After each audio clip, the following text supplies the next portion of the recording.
Welcome back to the channel. पिछले lecture में हमने फ्री फॉल पढ़ा था। फ्री फॉल में हमने क्या पढ़ा था कि अगर हम किसी ऑब्जेक्ट को नीचे छोड़ें और उसमें केवल और केवल ग्रेविटेशनल फोर्स लग रहा हो तो उसको क्या बोलते हैं, फ्री फॉल। हमने कल ये भी जाना था कि अगर हम किन्हीं दो ऑब्जेक्ट को नीचे गिराएं जिनका मास डिफरेंट है, ठीक है, तो वो सेम टाइम पे नीचे आएंगी। इसका मतलब वो किस पे डिपेंड नहीं करती है, मास पे डिपेंड नहीं करती है, ठीक है। तो जिस रेट से अर्थ जिस रेट से अर्थ उसको नीचे खींच रहा है, ठीक है, उसे ही क्या बोलते हैं, एक्सेलरेशन ड्यू टू ग्रेविटी। आइए इसकी डेफिनेशन पढ़ते हैं। The uniform acceleration produce in a free falling body due to gravitational force of earth is known as acceleration due to gravity. कैसा प्रोड्यूस हुआ है, यूनिफॉर्म एक्सेलरेशन प्रोड्यूस हुआ है। कब हुआ है, जब उसका क्या कराया है, फ्री फॉल कराया है। किसकी वजह से प्रोड्यूस हुआ है, अर्थ की वजह से प्रोड्यूस हुआ है। और कौन सा फोर्स, ग्रेविटेशनल फोर्स। कौन सा फोर्स, ग्रेविटेशनल फोर्स। तो उसी को क्या बोलते हैं हम, एक्सेलरेशन ड्यू टू ग्रेविटी। और इसको रिप्रेजेंट किससे करते हैं, स्मॉल जी से। किससे रिप्रेजेंट करते हैं, स्मॉल जी से। तो कल हमने ये जाना था जब हमने हैमर और का एग्जांपल लिया था कि दोनों का मास अलग है और अगर उसमें केवल और केवल ग्रेविटेशनल फोर्स लग रहा हो तो वो सेम टाइम पर नीचे आएंगे। आओ इसको मैथमेटिकली भी प्रूव करते हैं, ठीक है। चलिए स्टार्ट करते हैं। तो ये आपके पास एक बॉल है जिसका मास कितना है, एम नॉट है। कितना मास है इसका, एम नॉट। इसकी अर्थ से हाइट, इसकी सरफेस से हाइट कितनी दूरी है, एच दूरी पर है।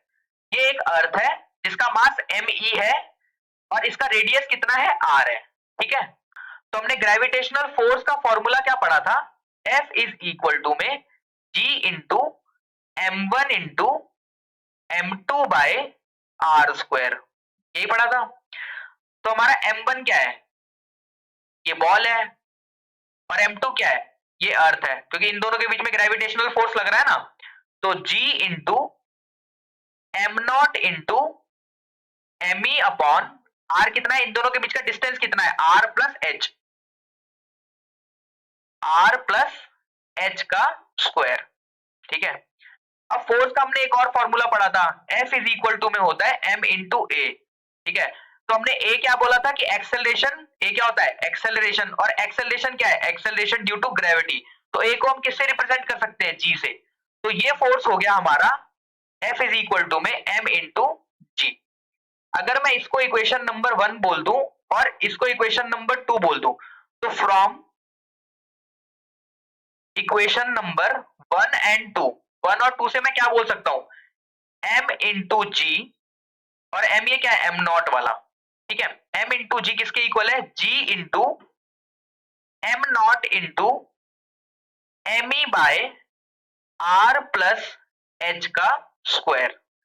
तो m नॉट से ये m नॉट कट गया, तो एक्सेलरेशन ड्यू टू ग्रेविटी क्या हो गया, g इंटू m ई अपॉन r प्लस h का स्क्वायर, ठीक है।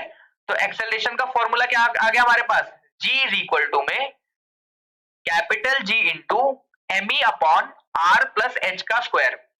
अगर ये बॉल गिरते हुए यहां पर आ गई, अगर ये बॉल गिरकर यहां पर आ गई, तो ये वाला डिस्टेंस क्या हो गया, h क्या हो गया, जीरो। ये h कितना हो गया, जीरो। तो तब हमारा फॉर्मूला होगा G इज इक्वल टू में G into M E upon R का स्क्वायर, ठीक है। अगर मैं इनकी वैल्यू पुट कर दूं तो G की वैल्यू होती है 6.67 इंटू 10 की पावर माइनस 11। मास ऑफ अर्थ कितना होता है, 6 इंटू 10 की पावर 24 अपॉन 6.4 इंटू 10 की पावर 6 का स्क्वायर। अगर मैं 10 की पावर्स पहले अलग कर लूं तो क्या होगा, ये होगा मेरा 6.67 इंटू 6 अपॉन 6.4 का स्क्वायर इंटू 10 की पावर माइनस 11 इंटू 10 की पावर 24 अपॉन 10 की पावर 12। तो ये कितना हुआ, अगर इन दोनों को सॉल्व करें तो क्या आएगा, 10 की पावर 13, और ये क्या आएगा, 10 की पावर 12। तो ये कितना बचा, 10 बचा। और अगर इसको सॉल्व करें तो आएगा 0.98। तो 0.98 इंटू 10 कितना हो गया 9.8। तो जी की वैल्यू क्या आई 9.8। एक्सेलरेशन ड्यू टू ग्रेविटी कितनी हो गई 9.8। अगर हम किसी भी ऑब्जेक्ट को नीचे छोड़ेंगे तो किस रेट से नीचे आएगा 9.8 से नीचे आएगा। और जो एच था अगर वो 100-200 किलोमीटर है तो हम उस एच को नेग्लिजिबल मानते हैं। तो मतलब हम जी की वैल्यू क्या ले सकते हैं हर जगह 9.8 और कुछ न्यूमेरिकल में तो हम उसको 10 भी लेके सॉल्व करते हैं। ठीक है, तो हमने क्या सीखा, हमने ये सीखा कि जी की वैल्यू 9.8 होती है। और नोट, एक नोट, इंपॉर्टेंट नोट क्या है कि जी का फॉर्मूला हमने क्या पढ़ा, G इज इक्वल टू में capital G into mass of earth upon R square, है ना। तो इसमें कहीं भी m नॉट आ रहा है क्या, जो बॉल का मास था नहीं आ रहा। इसका मतलब हम ये भी कह सकते हैं कि जिस भी बॉडी को नीचे फेंका जाएगा वो उसके मास ऑफ द बॉडी पे डिपेंड नहीं करती। ठीक है, तो आपको ये उल्टा भी पूछा जा सकता है कि ये प्रूफ करो कि जो भी बॉडी नीचे छोड़ी जा रही है वो उसके मास पर डिपेंड नहीं करती। ठीक है, तो ये हो गया।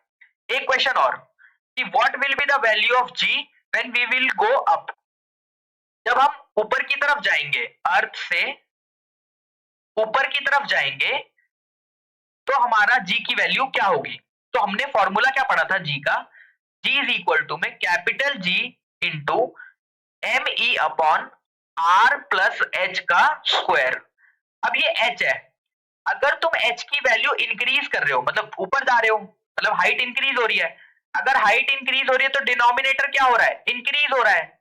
और जब भी हम ज्यादा डिनोमिनेटर से इसको डिवाइड करेंगे तो क्या होगा, जी की वैल्यू मेरी कम होती जाएगी। ठीक है, तो जब भी हम ऊपर की तरफ जाएंगे तो value of G will decrease, कैसी होगी, कम होती जाएगी। ठीक है, अब अर्थ पे क्या जी सेम रहती है हर जगह, ये देखते हैं। तो चलिए बताइए क्या अर्थ हमारा परफेक्ट स्फीयर है कि नहीं, कमेंट सेक्शन में फटाफट बताओ क्या अर्थ हमारी परफेक्ट स्फीयर है कि नहीं। तो अर्थ हमारी परफेक्ट स्फीयर नहीं है, अर्थ हमारी कैसी है, थोड़ी चिपटी हुई है। ये क्या है, हमारा इक्वेटर है और ये हमारी पोल है। तो अर्थ कुछ ऐसे दिखती है। ठीक है, तो पूरी अर्थ पे हमारी जी की वैल्यू सेम नहीं होती। जी की वैल्यू हमारी डिफर इसलिए करती है क्योंकि हमारी परफेक्ट स्फीयर नहीं है। क्यों, क्योंकि परफेक्ट स्फीयर नहीं है तो हमारा रेडियस क्या हो रहा है, रेडियस क्या हो रहा है, चेंज हो रहा है। और रेडियस चेंज होने की वजह से क्या हो रहा है, रेडियस चेंज होने की वजह से क्या हो रहा है, जी की वैल्यू चेंज हो रही है। ठीक है, तो जी की वैल्यू कहां ज्यादा होती है, जी की वैल्यू पोल पर ज्यादा होती है, जी की वैल्यू पोल पर ज्यादा होती है। और जी की वैल्यू पोल पर ज्यादा होती है और इक्वेटर पर कम होती है। ठीक, तो आप इससे कंफ्यूज मत होना कि कैपिटल जी और स्मॉल जी दोनों अलग अलग चीजें हैं। कैपिटल जी हमारा क्या था, यूनिवर्सल ग्रेविटेशनल कांस्टेंट था, और स्मॉल जी हमारा क्या है, एक्सेलरेशन ड्यू टू ग्रेविटी है। कैपिटल जी की यूनिट कितनी थी, nm स्क्वायर kg माइनस 2, और एक्सेलरेशन ड्यू टू ग्रेविटी की यूनिट क्या है, ms माइनस 2। जो यूनिवर्सल जी था वो हमारा चेंज नहीं होता था और acceleration due to gravity change हो जाती है। और कैपिटल जी जो हमारा था वो क्या है, एक स्केलर यूनिट क्वांटिटी है, और स्मॉल जी हमारी क्या है, एक वेक्टर क्वांटिटी है। ठीक है, तो आज हमने क्या पढ़ा, एक्सेलरेशन ड्यू टू ग्रेविटी के बारे में सारी चीजें देखी, और ये देखा कि एक्सेलरेशन ड्यू टू ग्रेविटी जो किसी ऑब्जेक्ट की होती है वो उसके मास पर डिपेंड नहीं करती है। ठीक है, तो आज के वीडियो में इतना ही। अगर वीडियो पसंद आई हो तो वीडियो को लाइक और चैनल को सब्सक्राइब जरूर करें। Thank you.